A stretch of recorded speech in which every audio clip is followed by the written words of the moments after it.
Welcome to a Drop Tent Media Production.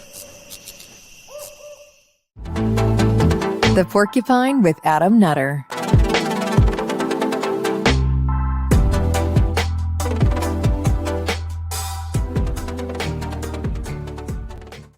Yo, what's up? What's up, everybody? Welcome back to the Porcupine. It's been a month. I took a month off. I've been busy boy. Very busy boy out here. Been a lot of stand-up shows coming up. What's today? The 20th. We're going live right now. So, yes. All right. So, March 3rd, I'll be at the LPPA convention. That's a Friday, 8 p.m. Get tickets to lppa.org. It's going to be a fucking banging show. Come out to that. And then March 12th, I'll be at Ashland Distillery in Morrisville, PA. March 15th, Punchline in Philadelphia. Come out to that. It's going to be a good one. And then March 24th and 25th with Robbie the Fire Bernstein out in Steamboat Springs, Colorado with our boy Kyle Ruff. It's going to be a fun month of March. So come out to those. Of course, go check out The Cult of Us, my other podcast to do with the great Neil Wood. And that's enough for me. All right, guys. Today, as you guys know, who listen to me or my Twitter or whatever the fuck, I care about culture and society in this country, as most of you who listen to the show and watch the show also do. So who better to talk about it than bring on the man, the myth, the legend himself, Mr. Peter Quinones. I think there are better people to talk about it than me. What's up, man? It's been a while since we've done this. Doing good, man. Doing good. One of these days we'll meet. I know. there are very few people that I haven't met in real life and, shook their hand and everything. You're one of them. Yeah, same, but, brother. yeah. One of these days. You gotta come do a show one day. Next one in your neck of the woods coming out. We'll tell dick jokes and talk about commies. You're gonna come down. You're gonna come down to Alabama and do those jokes. There's a club down there, isn't there? Isn't there one in Huntsville?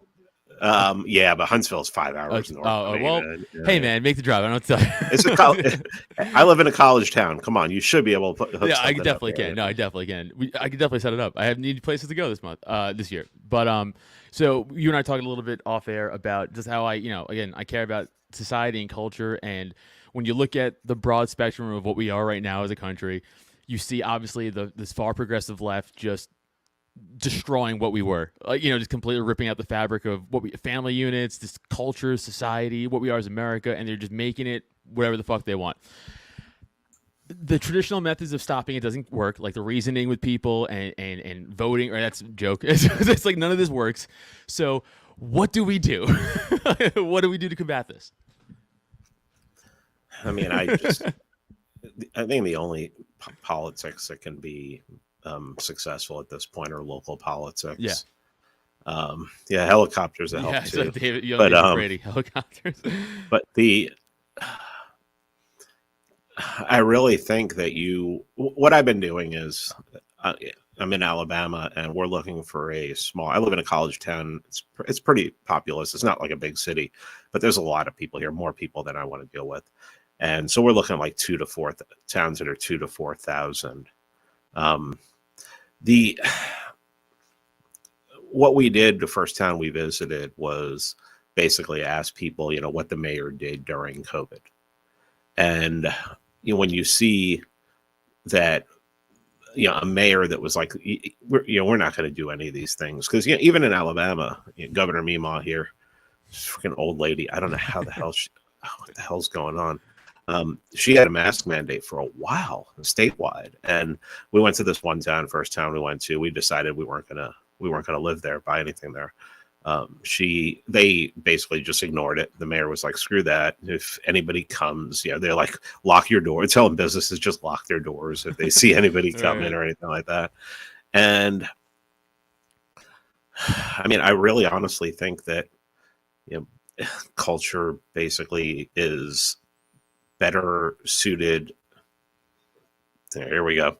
Homogenous society. The towns we look at, I go to Wikipedia and I look at the demographics. First thing I do.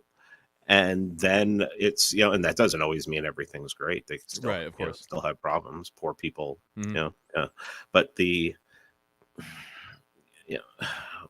when you look at a town that has like 2,000 people and there's like 5 to 10 churches in that town, that the churches weren't just put there and willy-nilly. They are there for a reason. And I find that the culture of small town America, I did a stream a while back. Don't look for it. I've hit everything on YouTube, and this one stream in particular, I've deleted from history. But it was I had gone driving through hill country in southern Ohio, and the towns I was going through were as libertarian towns as you're ever going to see without anyone there knowing what libertarianism is. Right. People know without having to have it written down. Don't speed by old man Gray's farm. Don't speed by his house. Don't speed around this curve. If you see somebody you don't know, keep an eye out. And they just have this. I was asked earlier today, like, what would be my ideal, culture? What would be, what's my idea of liberty? And my idea of liberty is being able to leave my house without locking the door. Right. And you're not going to get that in a city. You're not going to get that. It's just not going to happen. And the smaller you get, the more you can talk to people. Don't read his comment. Don't even get distracted by his comment. Okay, he's a nerd. Don't listen to him. That's actually funnier than anything you've ever said, Adam. Oh god damn! Now you're gonna give him all the ammo. I don't need this. All right, I already got him in my ear. Now he's gonna give him all the fucking. God damn it, Peter. But my idea is that you have liberty when you can leave your house without worrying about getting robbed. And it's not that and I've also talked about how to begin that process you may need to have like Singapore type discipline where somebody does something, you humiliate them publicly, you cane them publicly, they know they're going to. And I don't even think you need that. It's just a matter of people having respect for one another. And I just don't see that in a city. I don't even really see that in a suburb. I've lived in the suburbs. I'm kind of a small town now. Population 75,000. That's a lot less than the Atlanta area. But how do you build a culture like that? I think it's just something that's inherent in people. Yeah. It's something that you don't have to, I remember the first time I talked to Orrin McIntyre, I was talking to him about Hoppa's idea of covenant communities, and you would have, you would sign a contract, and he said, no, as soon as you have to sign something, it's gone. It has to be unspoken. Also, as soon as you put something down on paper, a lawyer can make it mean anything. So yeah. So, it's kind of almost like that thing of like, in a way, it's like, well, don't ask for forgiveness, ask for don't ask for permission, just ask for forgiveness. Just like do it. It is what it is. You also brought up something interesting about like the homogenous society, and if you talk to like a dumb lefty, and you go, well, what's your purpose? Like, describe what you think it is. All they do is read you stats from northern, like European countries that's just full of white blonde people, and you're like, well, name the country again? used to be, well, and now I was reading an article the other day that in Sweden there's like 52 gangs vying for control of like Stockholm. Jesus I don't think Christ. I don't think they had one gang 8 years ago. Yeah, no, they did, but they're all in black metal, and they sang, and Well, that was less. No, that was more Norway. Was more Norway. Yeah. It's all the same, dude. Let's be honest. It's all four of those places are the same. Yeah, but it is interesting when like you talk, like I said, you talk to leftists about that, and then they can't name a single other country. Like name one other one, like Sweden. Like no, name a non-white country that did it. I mean, like we get. I've never been to those countries, but I have been to a Scandinavian country. I've been to Iceland. And I was there for 10 days, and I don't remember seeing a cop the whole time. Yeah. And I started talking to people and getting to know, like, my Airbnb host. We were renting a mother-in-law suite, and they invited us up to the house for dinner. And we went up there, we talked to them, and started asking them about crime, and they're like, I'm like, so how many, what about murder? And they're like, we've had 2 murders here in the last 2 years, and both of them were committed by tourists. Oh wow, it's wild. Yeah, and then when you research like the police in Iceland, the police have had 1 shooting where they killed somebody in the last like 15 years. The person had lost their mind. They had a shotgun. They were threatening people. The cop shot the guy. And, the cop shot the guy. The cop went to the funeral. The whole police department went to the funeral, apologized to the guy's family. And I think the cop retired. Did you? And that's so different. Yeah. And it was just, because it's a homogenous society. It's such a homogenous society. They have dating apps there where you enter in your like name and your identification and something like that, and it'll tell you if the person you're considering dating is related to you. Oh wow! Because that's how homogenous it wow. is. Yeah, that's what. It's funny. It's like our cops here have like Red Baron like logo for how many aces they got, for how many people they shot. Like they just go right back into it. They go right back into it, dude. They don't give a fuck. Notches on it. Notches. Well, that's why they all carry polymer pistols. It's easier to put notches in them. It is wild when you just like. If anybody has never traveled outside the country or even like really spoke to people, like even like at a resort someplace that's not in America, where you have other people from across like around the world that meet at this one place. First of all, I always get pegged out for American all the time. They're like, "You American?" I'm like, "Yeah." And then the first thing they do is like, "Why is your president?" And it's always like, "AB." I'm like, "Oh, I don't control it. I don't know." Oh, I was in Europe. I was in Europe right after 9/11. I told people I was from Canada. yeah, honestly, it's probably easier if you don't want to just avoid the conversation. But I'm such like a patriot. No, it is. There's a great meme out there where it's like, at home, we're all like, fuck the government, fuck this guy. But as soon as anybody else from another country is like, actually, I'm like, hey, fuck you, man. I'll get all 1776 on them in 2 seconds. Yeah. That's a great meme. That's a great meme with he's standing there and he's wearing, that's a good But one. I am that guy. One of my favorite memes. I am that guy. Like, I am 100% that guy. I'll be like, fucking but America. It was just, after 9/11, it was everyone wanted to know if you were an American, and it was to be like they were trying to be nice, and this was before the invasions. I mean, the invasion of Afghanistan, but this was before the invasion of Iraq, and it just got to the point where it's like, I don't want to talk about this anymore. No, I'm from Canada.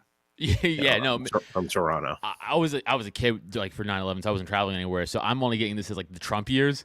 So everyone just identifies me with like Trump, not me personally, but like an American with Trump. They're just like, American, Trump. I don't like him. I go, I don't care, dude. Like, I don't.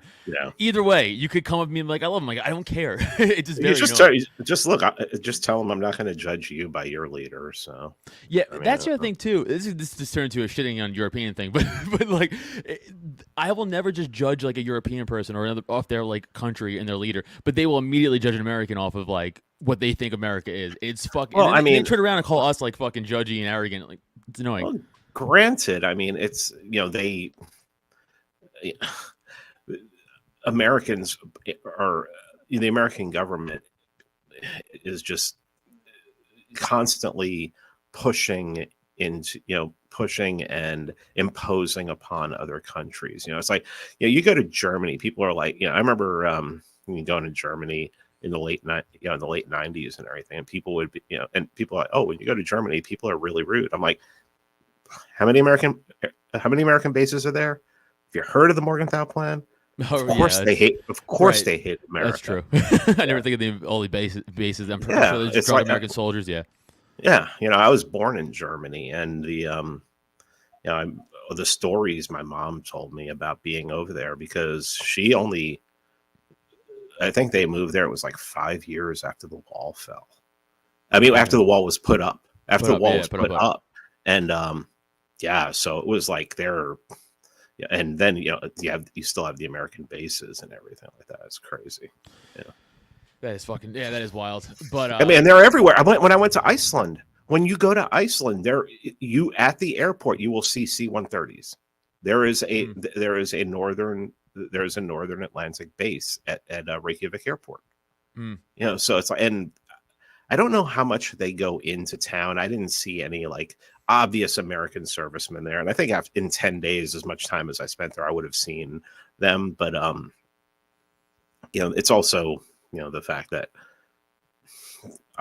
Icelandic people are just really laid back and really chill. So Yeah, I mean, it definitely helps when there's like 2,000 you for a don't whole have country. to be you don't have to be a birth certificate truther, man. I Oh, can and show. David fucking I have got my it. I have my German one. I have the American one. I have like 4 or 5 different versions of it. I even have I was baptized in Germany, so I have like my German baptismal and everything like that. So. Yeah, David, fucking get out. Get out of his fucking comments talking shit, little bitch. Okay, I like David. So to go back to our culture and stuff like that. So, yeah, no, you already made a good point about how we could combat like local elections and local politics. But my question to you is like, okay, we all I think could agree like the main stage, like statewide, federal, of course, it's all bullshit. Well, eventually, if we all realize that, let's say as a group, we go, you know what, this is all bullshit. We're going to focus on local stuff. But wouldn't the local stuff just eventually get taken over and corrupted also? Like, Sure. Sure, but I think it's a lot easier to control politics at the level where where the mayor lives. Yeah, no, that's the mayor fair. lives right down the street. Everything. One of the biggest problem we have, this civic nationalist religion has is that someone voting in in California can definitely have an effect on you and person in Alabama. I said this. I forget who I said it to recently. I think I may have written it in a Substack, but the fact that we know, the names of so many politicians in Washington D.C. really goes to show just exactly how our minds, how our attention is taken away from like family and things that are really important, because the average person really only needs to know who like their mayor is, maybe their mayor, their governor, and the president. The fact that politics has gotten down to the point where people can name 10 senators, Yeah, right. 30 Congress people. I mean, that just tells you that we're in the age of absolute politics. Let me see if I can find that quote. There's a great quote I had on my account that I was using before I got my old account back. So go Join the follow club. me. Go follow me at Peter R. Quinones. But the quote it's from Francis Parker Yockey from Imperium. It's the last chapter in part 1. Says, "This is the age of absolute politics, for the whole form of our life is now a function of power." Basically, our lives are basically taken over by this absolute power that we have to deal with. And he wrote that in 1948. Wow. So, yeah. That's crazy. It's crazy because like back then it was like way less than it is now. And he was already like he was an attorney at the trials of the National Socialists. So okay. So he saw that they're like, oh, this guy doesn't seem to be this Wehrmacht soldier, this SS officer doesn't seem to be guilty of anything. Let's make up a law. Let's find out what he did and make up a law making that illegal. And he was just like, if they can, this is going right. This is what's going to happen. This is what the world is now. Which is exactly what is happening now. It's like, that's illegal now. And you're like, but it was for not forever. And you're like, it is now, bitch. And you're like, all right, dude. I think another problem, obviously, and I know you know this, but is like, I think we used to just like it used to kind of just be government versus us, right? And now it's like government plus their brain fucking washed soldiers versus us. So now they have they doubled their army essentially, or at least like a quarter of their army, a little bit added. But like we didn't. We just lost, if anything, or we stayed stagnant. So like, okay, example. I was scrolling through social media earlier, and I was going to mention that they were showing the LAPD destroy the homeless encampments. And I was like, gotta read the comments. I have to read the comments, right? Because I'm like, I know people would be like, this is fucked up for the home. I know it. And of course, comment after comment, like, they should give this. And then I was like, I don't know why I'm going to comment because this is going to go nowhere, but I'm going to. So I just threw a quick, bullshit. Like I don't think it's really ours or the government's job to be, doing. And of course, just every fucking person, like, we need government to handle this. Like that was the common thread I saw. Like, we need government to, like, they are completely out of the realm of possibility that this can be handled privately or like through a community basis. Like, no, we need the government to handle this, and then to give them the money and they could build. I go, oh, no, you guys don't get it. Like, we actually don't need government. This could be handled privately. And then their response always is like, well, what about the roads, or like, what about this? And it's always their minds cannot be brought out of the box of government. So like, how do you beat that out of these people? Like, they're so brainwashed to it, no matter what you say. Well, I mean, it really is the curse of the internet. Yeah, everybody's an expert but they're not discerning about what they're picking up on, the news that they're getting, the information that they're getting. Most people just want information that confirms their biases. I'm one of those people who, and I don't think I'm special, I'm just weird, is I want to be challenged. I want to, read Carl Schmitt and have him talk about the friend-enemy distinction, and have him talk about how, the person who's in charge is the person who makes the exception, who decides the exception. So it's like, well, no one's allowed to kill anybody. And it's like, well, no, wait a minute. We have to have one person who's allowed to kill people, right? And that's the person who's in charge. But I'm fully of the opinion that since 2020 taught the elites and the worst people of the world a lot about how people will react, but not enough people over who think like we do. You and I might have a lot of differences about things, but I think we could be neighbors, and we'd watch out for each other. I think that we probably agree on 95%. I will be naked looking through your window if that's okay with you. Well, I mean, from afar. Keep your hand off your dick while you're doing it. But what it taught me is that people will go along with anything. So if you take that local politics seriously, and I mean, I wrote an article about this on my Substack, I think in the beginning of 2021, and it was like, look, just do anything you can, get all your people elected in a town, take over the town and change everything. If you want it to be libertarian, start tearing things apart. It really helps if you have to have the sheriff on your side, 100%. But if the mayor has absolute power to fire anybody, then you could fire everybody and just institute your libertarian paradise. 90% of the people are just going to go along with it. We saw that in 2020. 90% of people were just like, oh, well, this is our reality now and everything like that. 5% are going to be like, I don't know about you guys. Probably 5 to 7%. There'll be 2 or 3% that, are like, well, no, we're not going to put up with this. We see what you're doing. And those people you offer to pay to leave. And if they don't want to leave, then you buy helicopters. I mean, I'm marginally joking, but you have to get rid of those people. But how do you change things? I mean, you do it by force. I mean, you just do it by force. That's the only thing that these people understand, and that's what politics is. Now, you really have to understand that force doesn't mean violence; it just means pressure. You put pressure on people politically. I never thought of it like that. I always thought of it as a physical. Yeah, no, that's something that Curtis Yarvin taught me. Is like, force is not about violence. Force is about pressure. You put pressure on people. He goes, you may have to get violent with some people. It's just a part of the job if you're going to be, if you're going to be king. But you put pressure, and pressure does make people move. But pressure causes people to,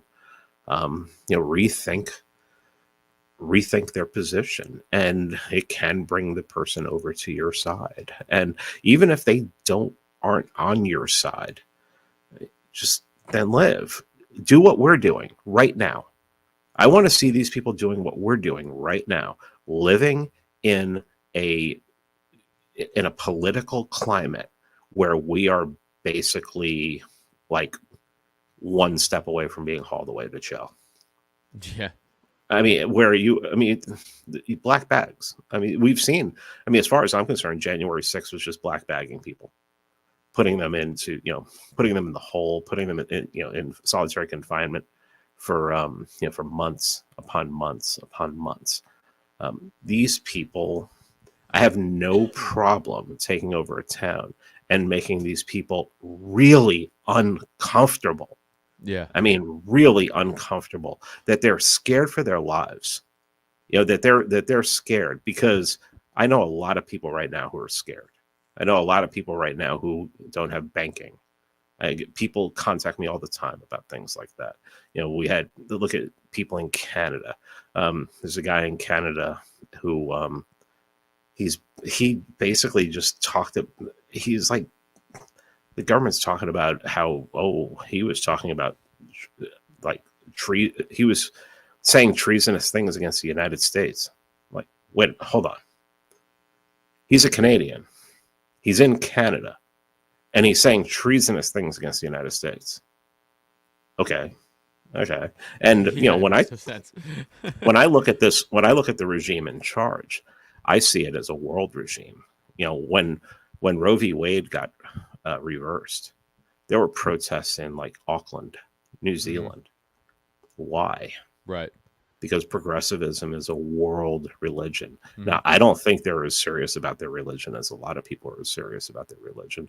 I think they do have some true believers, but as was evidence in like when the National Socialists took over in 1933, a lot of people who were with the KDP, that was the Communist Party in Germany, just switched overnight. We're like, okay, this is what we are now. We're National Socialists. So I don't believe that they're, I believe that they want to survive just as much as we do. They just have power now, and they're going to do everything they can to make it uncomfortable for us, and even make a couple of us disappear, and have some heads on the wall, almost literally. Yeah, and this is my point. Over the last week on Twitter, people have been like, "You guys are mean." It's like, these people are literally would actively kill me and my family if they could over my beliefs, but because I called the guy who thinks he's a chick ugly, I'm a jerk off. It's like, what are we talking about here? It's I'm doing nothing compared to what they're doing. They're actively trying to reroute your lifestyle and the country. I'm just being like a dick, and you think it's this on the, like, we shouldn't be dicks because like they don't give a fuck. They're doing everything in their power to actively take over and destroy you, and we're the ones policing ourselves. Not you and me, but people on our quote unquote side are the ones policing ourselves and being like, "Oh, you guys can't be mean." Being mean should be step one of what we should be doing. Being mean and mock them, like you said, public fucking humiliation. They do it. Again, we don't agree with what they do, but they do it, right? Like the cancel culture, that's public humiliation. They go, "We don't like you said the thing about the gay guy, so we're gonna dox you and ruin your life. We're not going to kill you, but the problem with like the right in this country and even libertarians is that, I think Orrin McIntyre said the left reaches out to the left and cancels to the right, and libertarians and right wing and Republicans. I'm not going to say right wingers because that's too broad. I consider myself a right winger, but I don't consider myself a Republican. Republicans and libertarians reach out to the left and cancel to the right. They do the exact same thing the left does. They advocate for things like legalizing drugs. Okay, the left has no problem with that. Right. Okay, but as soon as you advocate for something that would be would be right wing, something like that, right, they automatically say no, that's not going to happen. So basically, libertarians and some right winger and some Republicans advocate for things that the left that benefits the left, and when they advocate for things that would benefit them, they never get it. So they end up being useful idiots for the left. It's like if I was putting together a protest, I wouldn't invite far left commies to come to the protest. I wouldn't even think about that, about a group inviting far left commies to the protest, if they invited far right activists with them. But they will never invite far right activists, even though I know a lot of far right activists that people would call the F word and the N word, and not the fun out N word, not the gamer word, who they are very against this war, against all wars. They see them as just bringing problems upon ourselves that we shouldn't have to deal with. But they would never invite them, because, as somebody on Twitter told me today, it just won't. It would destroy whatever coalition they're trying to build. So it's okay to reach out to the grandchildren of the people who desecrated graves and churches and raped men and women and children to death in Spain from 1936 to 1939. It's okay to reach out to them, to their grandchildren, but the people that actually defeated them and shut them down in Spain so that Spain could have 40 years of no communism in it afterwards, you can't reach out to those people. It's a no-no. It's a no-no to mention Franco or mention Salazar. I mean, those are dictators. Well, what is Stalin? Well, Stalin meant well. He just he took it too far. Right. Yeah. Every dumb commie excuse is always like, well, that's not real socialism. I go, no, it is, though. It is. It doesn't matter what you say. You're dumb and you're lying. And that's the other thing, too, is like, I'm just so sick of, you could be like, well, here's 14 articles that say otherwise. And they go, no. And I go, okay, man, I don't know what to do here anymore. Like, that's what I'm saying. I don't know what to do. I'm past the point. And I'm so mad because this is where I really get mad. I could get around all the stuff we've been talking about. Like, it's annoying and it's destroying. But, like, okay, I'm still an adult and I still have my wits about me. Fine. But then they shift to the children, right? And that's when I go, all right, now heads have to roll. Like, this is nuts. I mean, we're just at the point where it's like, I mean, are they purposely trying to turn people into fascists? I think so, yes. I mean, it just seems that way. It's like, and I mean, the more I see of what they're doing to children, the more I grow, the more sympathy I have with the phalangists and, in Spain, and, the Wehrmacht. It's and the Wehrmacht. Wild. I mean, and the National Socialists, because anyone who studied what they did to Germany after World War One, and libertarians and more people than just libertarians, but libertarians definitely like to concentrate on the inflation. Well, the inflation was part of it. Right. The inflation caused the degeneracy, the open prostitution. It got to the point where there were so many prostitutes in cities that they had to like invent new things like mother and daughter combinations and things like that, and young boys. I mean, it's just, and like the chickens and fowl and things like, I mean, it was probably the worst, probably the most degenerate place ever, maybe outside of Sodom and Gomorrah. Right, who knows? yeah. But I mean, a group rises up and says, we're not going to have this anymore, and then you start burning books, and you're like, okay, sure, they burn books. What books did they burn? I did a whole podcast on the books that they burned. They burned communist books. They burned Margaret Sanger's books. They didn't burn the Bible. Right. They burned leftist commie scumbag books. But they'll never say that ever, right? It's just always, these and books. You know what's funny? If you go to Wikipedia tells you, Wikipedia, the whole section on National Socialist book burning is very clear. It tells you who they burned. It doesn't lie. It doesn't say they burnt the Bible. It doesn't say this. It says that they burnt down the youth went in, the youth brigades went in and took down Magnus Hirschfeld's transgender clinic, which was a transgender clinic / gay brothel.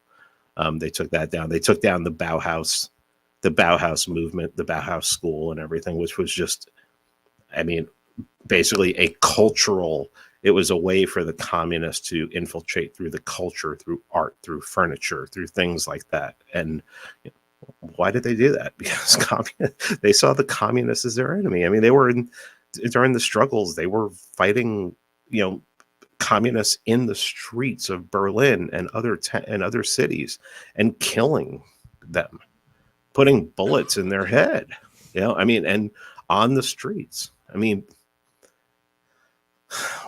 what do we have now? What do we have?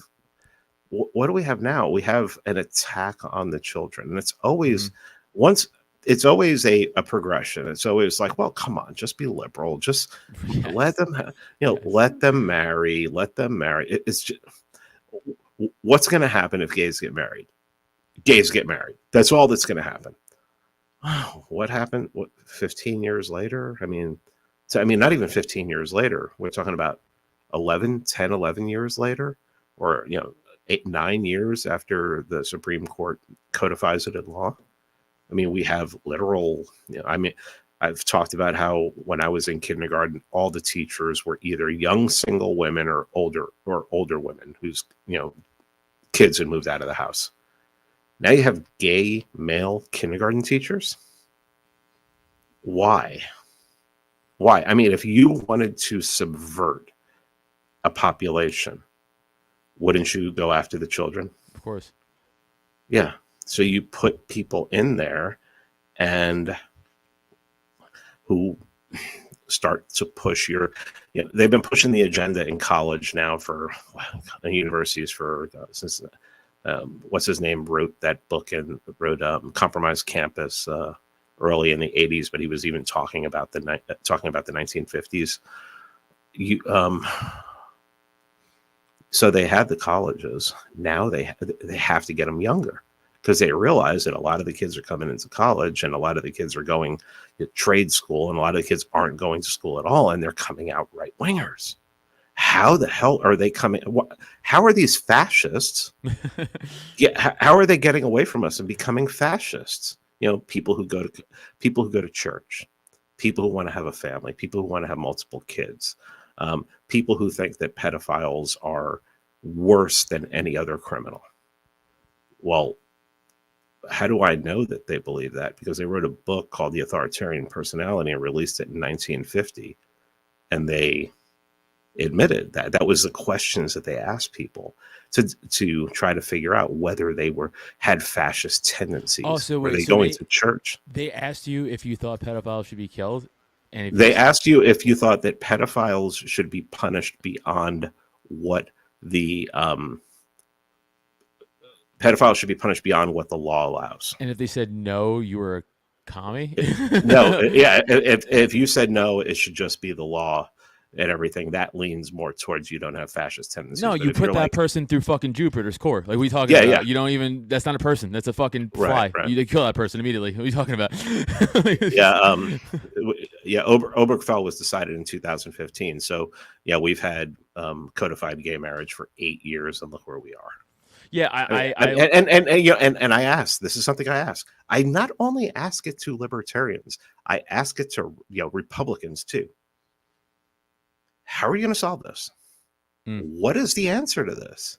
How do you defeat this enemy? They have 100+ years of social engineering, and what's his name talked about it in Edward Bernays, the father of propaganda. A lot of people who wrote the book Propaganda was responsible for so much of the propaganda surrounding World War I.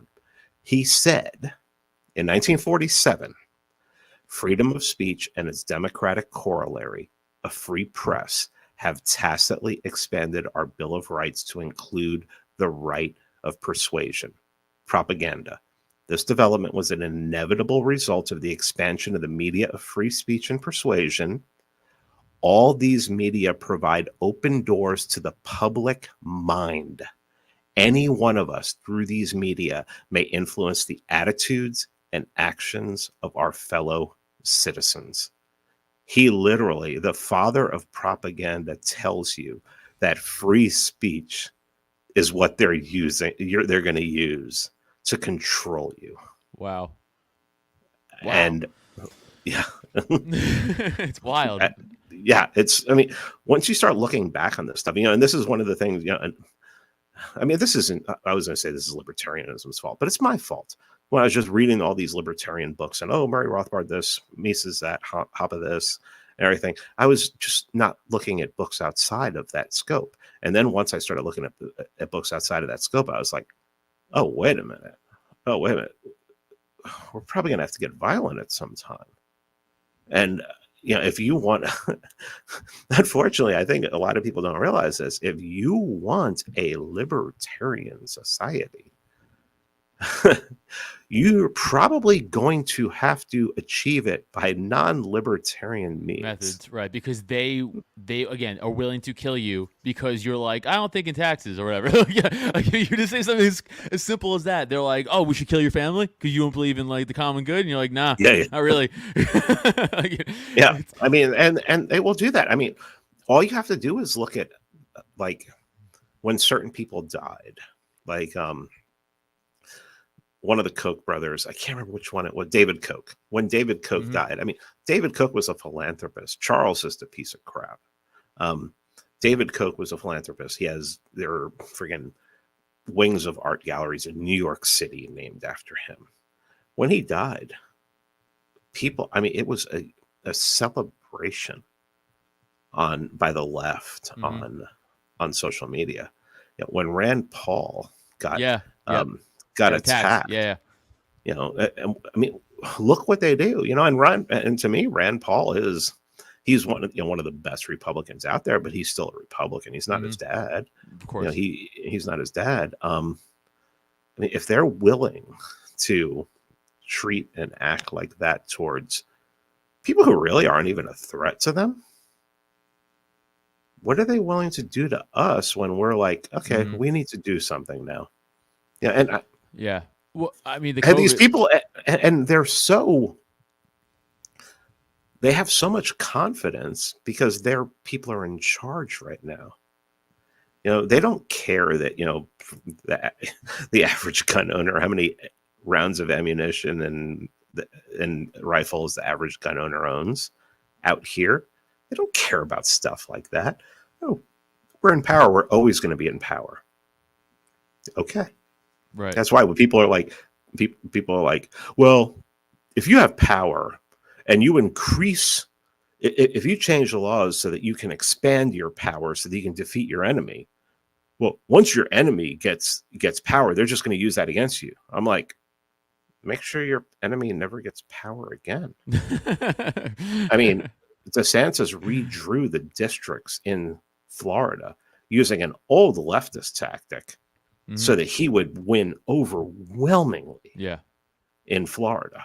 And probably, I mean, unless somebody gets a leftist gets into power and it tries to redraw those districts, pretty much every Republican has a shoe-in the governorship in Florida. But like you said, that's what you have to kind of do. Just use the rules for your advantage. We never do. We just go, no, it's fine, and you're like, it's not, idiot. But it's just the morality, It's like, it's immoral today. Right. We need to be the most moral people on the planet. How's that working out for you? I mean, those people end up dead all the time. I mean,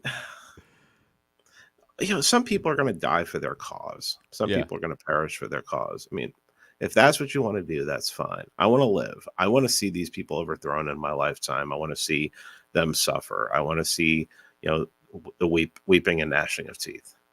And, the best way that I can think of doing that now is to, I'm in the process of moving to a smaller town, getting some land, starting to grow my own food. Not, I don't think that I'm going to be able to feed us within a year or 5 years or anything like that, but at least have something that we're able to do, get a couple chickens and work on ourselves. And then, after we establish ourselves in the community, become politically active, start going to, right from the beginning, go to meetings and everything and figure out what people want, what people are doing in that town, even go to meetings before you move to a town just to find out what's going on there.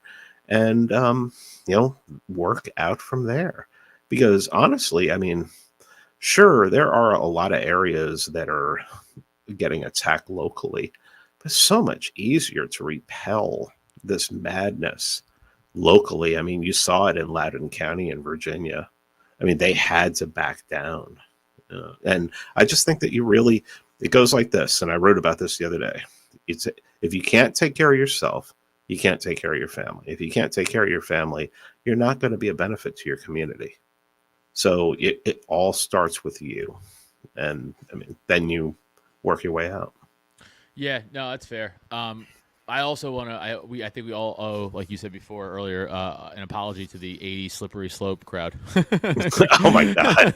Oh, because you're right. It was like 2012. It's like, or 2008, whatever it was. Like, let gays get married. Who cares? And then it's like 2060. It's like, let's fuck your kids. What are you talking about? Like, stop being racist. Whatever. It's like, dude, it just never stops. It's just insane. Yeah, it's literally insane, and it's like you're immoral if you don't allow them to have unfettered access to your kids.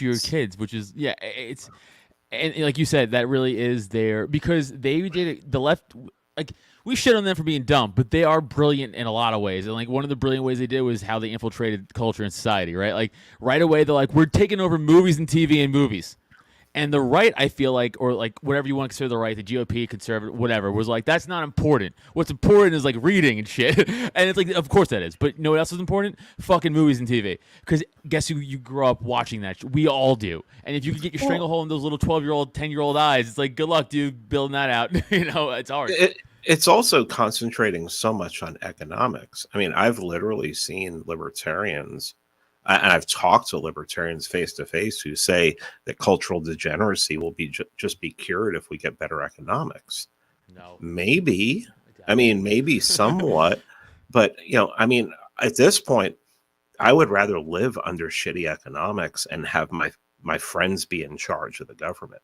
Yeah, it's a trade. And I don't care. I don't. I mean, if it was like a Prussian type of socialism that like Oswald Spengler described, I'd rather deal with that and have my friends in charge. At least I don't feel like my enemies are constantly staring at me and everything. I think that's what everybody should be concentrating on. That. I see John Page there. Yeah, music too. Yeah, they let music go. And like everything. David said, everyone apologized to Pat Buchanan. Yeah. We just did the culture. Me and Tom Woods just did the culture war speech, Pat's culture war speech on my podcast and commented on it. And this is from 1992. And he's talking about the homosexual agenda. And people were saying after that speech, it was like, I think, I can't remember what the lady's name was, but a reporter, she said, I really enjoyed that speech. I like that speech better in the original German. And it's like, that was a speech that was just basically a warning. And it wasn't a warning to like now. It was a warning to like 2008. Because everything he talked about in there that was going to happen happened. So. Yeah. I just think we're like, I don't know. I'm just agreeing with you in a lot of this. I think we're just so fucked. It has to take some sort of major either cultural event or like you said, just be like, you know what, we're done with this shit. I always want to point out, anytime you see like a Antifa / like Proud Boy scrum, the Antifa guys are laid out all across the floor. So like if they're pushing for like a civil war, that's crazy because they're gonna get killed. But they have the government on their side. I mean, Antifa. That's what I was gonna say. Antifa is basically now that part of the government that is pushing the transgender agenda, all that stuff, all the cultural stuff. Whoever that is, Governor Pritzker in Illinois is definitely one of them. Their Antifa is their arm. It is their like street street Right. army right now. And what's funny is Ted Kaczynski even called that in the System's Neatest Trick in 2005. He said that that groups like that were going to rise up and be working on behalf of the government. He Yeah. predicted so much. If you talk to any normal person and go, you know, Ted Kaczynski had some points. They go, what do you mean? You're like, hear me out. The bomb thing, not so much, but everything else. Oh, I don't know. I just think he just concentrated on the wrong people. I'm just fucking kidding. But like, but it's just yeah. No, it's when you start to read all that and you go, oh, these guys weren't crazy. it's like they had it. Even like again, like this is a cliche now, but like 1984, right? That's basic something that we all understand. That's happening, right? That's been happening for a long time, and that was written fucking how long ago? It was written it was written for 1948. Right. He just reversed two numbers. Yeah. He looked at English society, and he said, "This is what English society is going to become." Right. In 1948, he said, "This is where we're headed," and he called a lot. I mean, yeah, no, most people don't know that he. I mean, he was a communist up until the Spanish Civil War, and then he saw what the communists were doing in the Spanish Civil War, and he turned tide. And most people don't know. A lot of people don't know that 1984 was inspired by James Burnham. See him reading James Burnham's books and reading articles by James Burnham and going, "All right, I got to write something." Interesting. I didn't know that. I know that was inspired. I thought that was just like a thing he went through and kind of foresaw.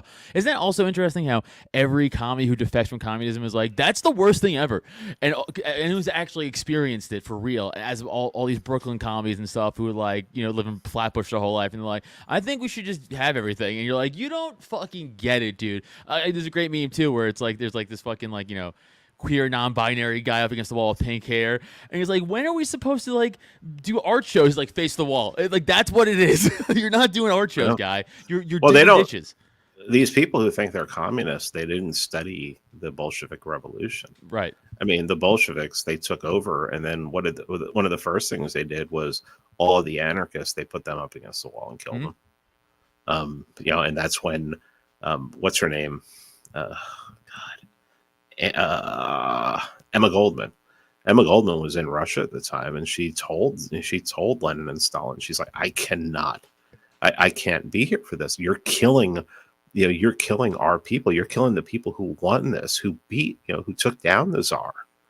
And that's when she went back to the United States and she started talking about a more voluntary form of socialism. But these people, it's monstrous, and the reason it's monstrous is they're trying to create the perfect person, and to create the perfect person, you have to believe that people are born a blank slate, and that they've just been corrupted by what they've learned, and that you can change their minds. And if you can't change their minds, well, we need a society of perfect people, and if we can't change our minds, we have to kill them. I mean, that's what Stalin did. I mean, when you look at some of the stuff that Stalin did, what he did in Ukraine, with the Holodomor, and then with the terror of the late 30s, it's just, he just basically like, okay, who's an enemy? It's just. Yeah, friend-enemy distinctions to the extreme. At least the National Socialists told those people, the tiny hat people, get the hell leave. We'll help you leave. Yeah. Get the hell out of here. Yeah. And he helped a bunch leave before everything went to Yeah, but Stalin just was straight up just sword of throats, no questions asked. Yeah. Yeah, well, I mean, we all know communism killed way more than fascism has ever killed. Or anything. First of all, the fascists only wanted to kill communists. That's what they wanted to do. Yeah. Communists wanted to kill everyone. Right. I mean, I would say that probably 3/4 of the crimes that are blamed on the National Socialists were done by the Soviets. They had platoons that were dressing as Germans. Yeah. And they would go into towns and they would just rape and they would pillage, they would kill children, kill women, rape children. And then they would just, try to make it look like, the National Socialists did it. Right. And it's like, well, why would the National Socialists do this to their own towns? Does make sense. So yeah, so it's just, I mean, communists are, it's hard for me to like any leader of a country, because you sort of have to be a megalomaniac and a psychopath to want to do that and everything. Yeah. But, if it's like, okay, choose one, it's like, well, I'm going to choose the one that doesn't want me dead. Yeah, of course. Yeah. So self-preservation. Yeah. It's like, yeah. I mean, the National Socialists had an army of people from 10 countries.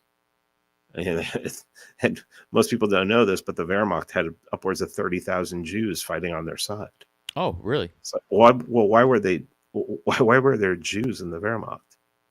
Maybe we don't know our history very well. Right. There's a good book out there called Hitler's Jewish Soldiers, and it talks about how like some of the officers in the field would write the Führer and be like, "We just found out that this guy's mother's Jewish. What do we do with him?" And Hitler's like, "Honorary Aryan, let him fight." Yeah. It was just, Right. it was like, Just it was like the people in the field, other people in the SS and the Wehrmacht cared more about that than the Führer did. That's funny. That's really funny. I did not know that. What was that book called? Hitler's Jewish Soldiers. It's interesting. Yeah. I want to look that up. So as we come to a close, I guess my question to you is there fucking hope in the future? do you see us changing course, pendulum swinging back, or are we just fucked?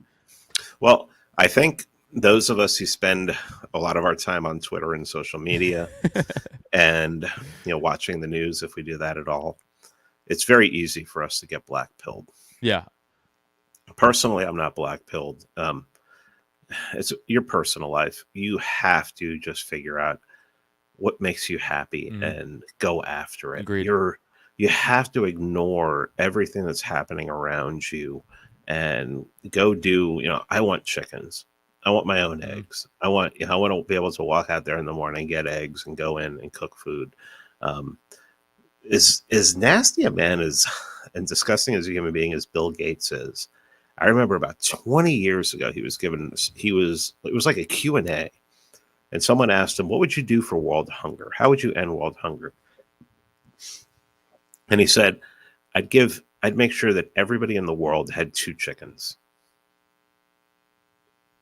And I thought about that, and I'm like, that makes a lot of sense. That makes a lot of sense. So get yourself, I know everybody's not going to move to the country and move to a small town and live out in the middle of nowhere. Get yourself, figure out what's going to make you happy personally. You can make it happen, even with all of this, even with the garbage, even with taxation, just absolutely destroying your wealth. You can figure it out. Make yourself happy. It's too late for me to start a family, but I found a great woman. And we got married about a little over a month ago. Yes, congrats. I saw. Thanks, man. Facebook. And congrats. Yeah, and that was, that makes me really happy. And she has the same goals as I do. It's awesome. If you're young, if you're not an old guy like me, start a family, have kids. Don't be scared to have kids. Agreed. Don't be scared. Really, I wish I could go back and do it now, but I also remember what I was like at that age. I'm like, I don't know if that's a great idea. But take care of yourself. If you can make yourself successful, if you can make yourself feel good about yourself, about what you're accomplishing, about the things that you're doing, it's really hard for you to be black-pilled in the future. And then once you have your situation all set and your family, you're happy with your family, then if you have the inclination to become political and you want to be a politician, look into that. Look into it locally. I would concentrate locally. If you don't want to, get with your friends and figure out who wants to be a politician. If you can't give them money, give them advice. Tell them about books to read that they should read. But I think that really we have a chance to really decentralize what's going on in the country, to bring politics back to the local level, like there was in the founding, before the founding, and even through the Articles of Confederation period.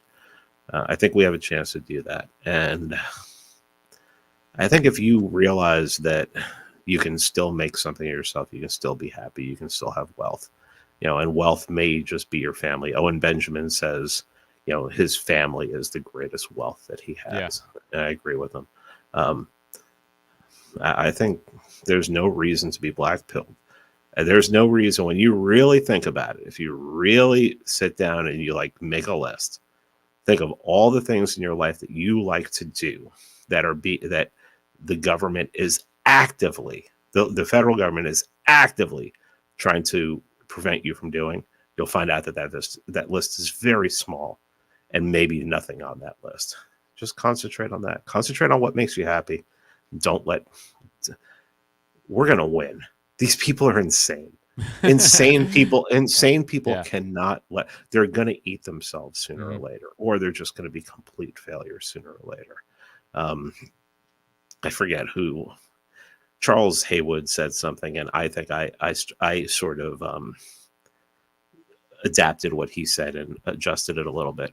The federal government right now and the people in charge, the regime, they're like a 100-foot tall toddler with a butcher knife.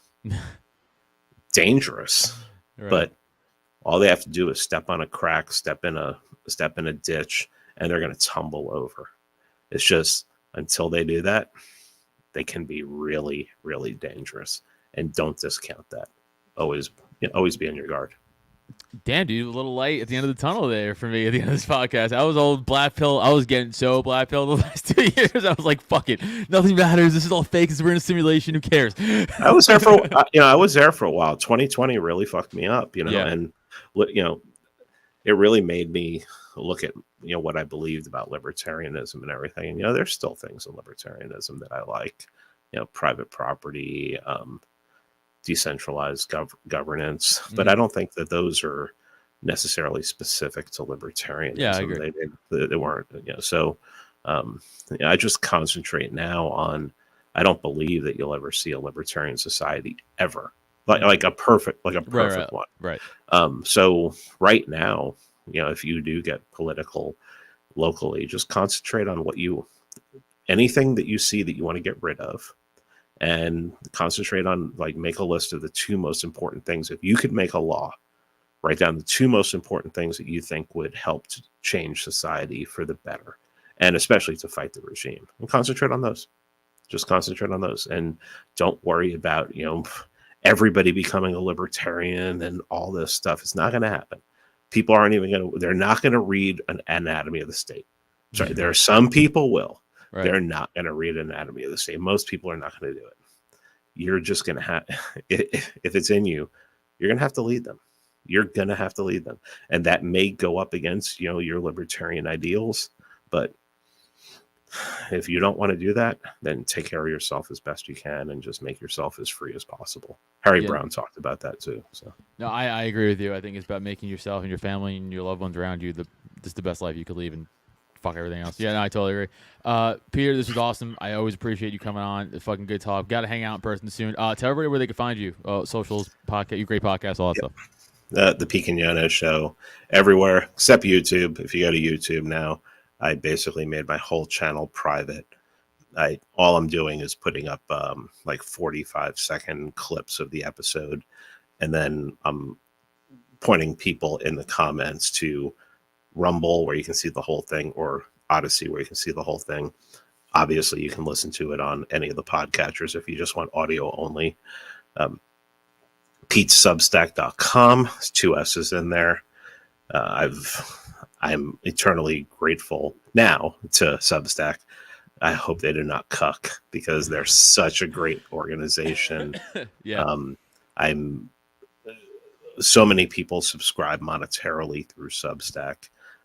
They really like to do that. And Substack gave me a check mark. Really? That's awesome. Substack gave me a check mark. And I was cool.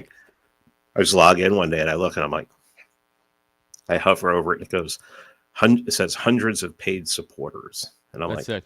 That's pretty cool. That's pretty cool. So, yeah. Of course, my friend Curtis Yarvin has thousands of paid supporters. So got to get to his level. But so I like Substack a lot. I write there 3 times a week. If you're a libertarian, I try not to go after libertarians. I did release one today that went after the Cato Institute. But they don't count. Yeah, they don't count because the Cato Institute just basically fudges their immigration numbers so much, and they've finally been caught. Oh, good. They've been caught in it, but I have some facts in there that you'll see what they leave out to the tune of hundreds of billions of dollars. It is going to illegals. Yeah. So that, and myself and a bunch of content creators more to the right side of the spectrum started something called the Old Glory Club. So if you go to YouTube, you go to Substack, put in Old Glory Club. A bunch of us, Dave the Distributist, got a libertarian in there, Radical Liberation, and Paul Fahrenheit, who's been on my show. It's just a really good group of people who are trying to talk about what America was and promoting what America was and trying to educate people on what we used to be. And I think that's really important, because I think there still are a lot of people out there in the public who want that, who want America to return to what it is. And I think that culturally we can. Technology has really fucked us up a lot. I think we know that. Yeah. Anyone who's read Uncle Ted knows that. But technology is not going away. It's got to change what's going on up here. Dude, I agree. You made me feel good at the end of this conversation. I was all negative going in, and I feel better, dude. Dude, Pete, you're the fucking man. I love you. Thanks for coming on. Everybody else, peace out. Again, come see me on the road. I'm getting the road hard in March, so coming out and go listen to Cult of Us. Everybody, it's been awesome. Thank you, Pete. Again, thank you, the man. Everybody else, bye. Thanks for listening. Find Adam on social media, Twitter and IG @Adam Nutter, or Facebook and TikTok @Adam Nutter Comedy. And for podcasts and merch, check out www.droptent.com. Don't forget to rate, review, and subscribe so you never miss an episode.